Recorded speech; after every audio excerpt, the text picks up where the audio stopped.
আমাদের প্রচেষ্টা অব্যাহত রয়েছে। গত এক মাসের কয়েকদিন বেশি আগে এই সরকার প্রতিষ্ঠিত হওয়ার পর থেকে মন্ত্রণালয় থেমে নেই। আমার এখানে চাকরির মেয়াদ মাত্র 3 সপ্তাহ। আমরা কি করেছি এটা আমরা বড়াই করতে চাই না। এটা আমার দ্বিতীয় press briefing in less than 3 weeks. কিন্তু আপনাদের জানার জন্য বলতে চাই, ভেঙে পড়া ব্যবস্থাটাকে আমরা কিভাবে জোড়া লাগানোর চেষ্টা করছি। তার একটা হলো, আমাদের বড় অর্জন হচ্ছে মেডিকেল কলেজ, ইউনিভার্সিটি, বিভিন্ন কাউন্সিল, বোর্ড আমরা সচল করতে পেরেছি। BSMMU-তে আমরা ভিসি নিয়োগ করছি।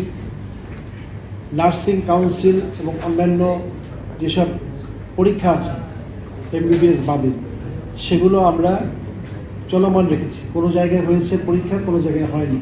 সেখানে প্রশাসন, একটা উদাহরণ বলি, রাজশাহীর কমিশনার উনি বলেছেন যে আমাদের পরীক্ষা না হলে আইন শৃঙ্খলার উপরে হতে পারে।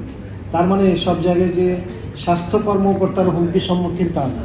পরীক্ষা নেওয়াটা বিভাগীয় কমিশনের একটা চ্যালেঞ্জ। আমরা সেখানে মেডিকেল বিশ্ববিদ্যালয়ের ভাইস চ্যান্সেলর নিয়োগ দিয়ে কমিশনার তথা প্রশাসনের সাথে সমন্বয় করে পরীক্ষা নেওয়ার ব্যবস্থা গ্রহণ করেছে। প্রথম কথা হচ্ছে যে এটা আমাদের সাবজেক্ট না। যেহেতু আমি ব্যক্তিগতভাবে একটা কমিটিতে আছি বলে শুনলাম, ধরে নিচ্ছি আমি আছি, এইটার ভিতরে আমি বলতে পারবো টার্মস অফ রেফারেন্স কি, ওটা বললে আমি বলতে পারবো। এর বাইরে আমার যাওয়ার সুযোগ নাই। আর আপনারা যে প্রশ্ন, এটা উত্তর দিবেন আমাদের জনপ্রশাসন সচিব।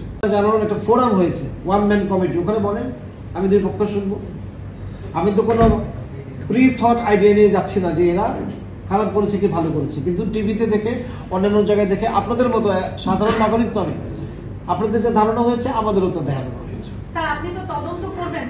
তদন্ত করবো না, আমি জানবো যে এখানে কি হয়েছে এবং কারা এটা করেছে, কারা দায়ী। বেশি পাকা টমেটো আর সিক্রেট রেসিপির কম্বিনেশনে তৈরি প্রাউন সসের বস।